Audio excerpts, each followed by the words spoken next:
Hi hello brother, ఎలా ఉన్నారు అందరూ? కువైట్లో పనిచేస్తున్నటువంటి మన తెలుగువారు ఎవరైతే ఉన్నారో ఈ వీడియో కాస్త చివరి వరకు అయితే చూడండి బ్రదర్. రీసెంట్గా కువైట్కి సంబంధించినటువంటి వెదర్ డిపార్ట్మెంట్ వాళ్ళు ఒక చిన్నపాటి హెచ్చరిక అయితే జారీ చేశారు. ఇక్కడ గురువారం, శుక్రవారం, శనివారం ఈ 3 రోజుల పాటు మీలో ఎవరైనా సరే ఒకవేళ బయటికి వెళ్ళినట్లయితే, ఒకవేళ మీ కఫీల్ కానీ, ముఖ్యంగా ఇళ్లలో పనిచేసేటటువంటి వాళ్ళు, డ్రైవర్లు ఎవరైతే ఉన్నారో మీ కఫీల్ గాన మీకు ఫోన్ చేసి రేపు ఎలాగో ఫ్రీగా ఉన్నాం కదా, శుక్రవారం లేదంటే కనుక శనివారం రోజున మనం సముద్రంలోకి వెళ్ళి చేపలు పడదామని చెప్పి ఒకవేళ పిలిచినట్లయితే కనుక ఎటువంటి పరిస్థితుల్లో సముద్రంలోకి అయితే వెళ్ళకండి బ్రదర్. అంతేకాకుండా రేపు ఎలాగో శుక్రవారం కాబట్టి మన వాళ్ళు ఎక్కువగా మాల్యాకి లేదంటే కనుక మురగాకి వెళ్తూ ఉంటారు కాబట్టి ఒకవేళ మీకు చేపలు పట్టేటటువంటి కోరిక ఉన్నా లేదంటే కన్నా సముద్రం దగ్గరికి వెళ్ళి ఆటలాడుకుందాం అనేటటువంటి చిన్న చిన్న కోరికలు ఏ ఉన్నా కూడా ఎటువంటి పరిస్థితుల్లో సముద్రం దగ్గరికి అయితే వెళ్ళకండి.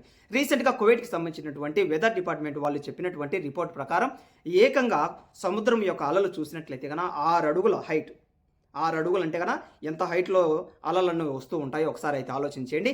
6 అడుగుల ఎత్తుగల అలలు అయితే వచ్చేటటువంటి ఆస్కారం ఉంది అని చెప్పేసి ఈ 3 రోజుల పాటు ఒక చిన్నపాటి హెచ్చరిక చేశారు ఇక్కడ. ఒకవేళ మీరు సముద్రం దగ్గరికి వెళ్ళినట్లయితే కన్నా ఉన్నట్టుండి ఆ అలలు కన్నా మీ దగ్గరికి కన్నా వచ్చాయి అనుకోండి, సముద్రంలోకి కొట్టుకుని పోయి ఏకంగా ప్రాణాలు పోయేటటువంటి ఆస్కారం ఉంది కాబట్టి ఎటువంటి పరిస్థితుల్లో సముద్రం దగ్గరికి అయితే వెళ్ళకండి.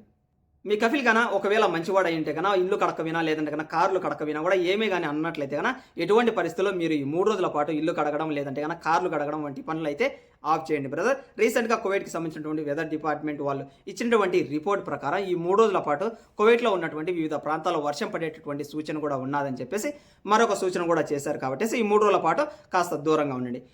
ఈ కువైట్లో ఉన్నటువంటి చలి యొక్క తీవ్రత చాలా ఎక్కువగా ఉన్నది. ఆ చలి యొక్క తీవ్రతతో పాటు 40 కిలోమీటర్ల వేగంతో గాలులు కూడా వీయబోతున్నాయి కాబట్టి బయటికి వెళ్ళేటటువంటి ప్రతి ఒక్కరు కూడా చిన్నపిల్లలు ఒకవేళ మీకు గన ఉన్నట్లయితే కనుక చిన్నపిల్లలని అయితే ఎటువంటి పరిస్థితుల్లో నైట్ పూట మాత్రం బయటికి అయితే తీసుకొని అయితే వెళ్ళకండి. అంతేకాకుండా బయటికి వెళ్ళేటటువంటి మీరు కూడా ఎటువంటి పరిస్థితుల్లో సేఫ్టీకి సంబంధించినటువంటి అన్ని మెజర్మెంట్స్ అనేవి యూజ్ చేయాలని చెప్పేసి మరొక హెచ్చరిక కూడా చేశారు ఇక్కడ. ఇక నెంబర్ 2 వచ్చేసి ఇక్కడ నుంచి కాస్త జాగ్రత్తగా అయితే వినండి బ్రదర్. కువైట్లో ఉన్నటువంటి షామియా ప్రాంతంలో కావచ్చు లేదంటే కన్నా జహరా వంటి ప్రాంతాల్లో రీసెంట్గా ఎక్కడ చూసినా కూడా దొంగతనాలు అయితే ఎక్కువగా జరుగుతున్నాయి కదా. రీసెంట్గా షామియా ప్రాంతంలో కూడా 50 సంవత్సరాలు కలిగినటువంటి ఒక డాక్టర్ తనకి ఏదో కొద్దిపాటి షాపింగ్ అయితే కంప్లీట్ చేసుకొని కావాల్సినటువంటి గ్రోసరీస్ ఇంటికి వెళ్దామని చెప్పేసి కార్ దగ్గరికి అయితే బయలుదేరిందట ఇక్కడ. ఎప్పుడైతే ఈ డాక్టర్ కార్ దగ్గరికి వెళ్ళిందో వెంటనే అక్కడ ఉన్నటువంటి ఒక వ్యక్తి తన దగ్గర ఉన్నటువంటి కత్తిని చూపించేసి నీ దగ్గర ఉన్నటువంటి సామాన్ల కారులో పెట్టేసి నీ కారు యొక్క తాళాలు ఇవ్వాలి అని చెప్పడంతో భయపడినటువంటి తను తన యొక్క కారు తాళాలు ఇవ్వడమే కాకుండా తన దగ్గర ఉన్నటువంటి వస్తువులు కూడా వదిలేసింది అక్కడ. ఎప్పుడైతే తన యొక్క కారు తాళాలు తన చేతికి వచ్చాయో అక్కడి నుంచి పారిపోయాడు ఈ దొంగ. అయితే కర్మఫలం అనేటటువంటి ఒక సిద్ధాంతం అయితే ఉంది కదా, ఇతను కూడా ఆల్రెడీ అయితే దొరికిపోయాడు. ఎలా దొరికిపోయాడు అంటే కదా, ఇక్కడ నుంచి దొంగతనం అయితే చేశాడు, బాగానే ఉంది. అదే కారుతో హవేలీలో ఉన్నటువంటి మరొక ప్రాంతంలో దొంగతనం చేయడానికి అయితే వెళ్ళిపోయాడట ఇతగాడు.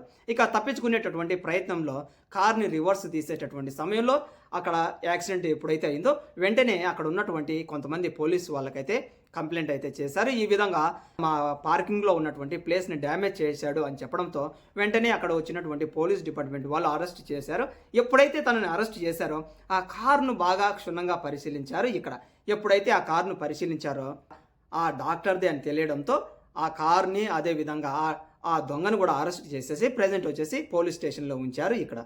కాబట్టి మీలో కూడా ఎవరైనా సరే బయటికి వెళ్ళేటటువంటి సమయంలో కావచ్చు లేదంటే కన్నా ఒంటరిగా వాకింగ్ చేసేటటువంటి సమయంలో కువైట్లో కాస్త జాగ్రత్తగా ఉండండి. Have a nice day.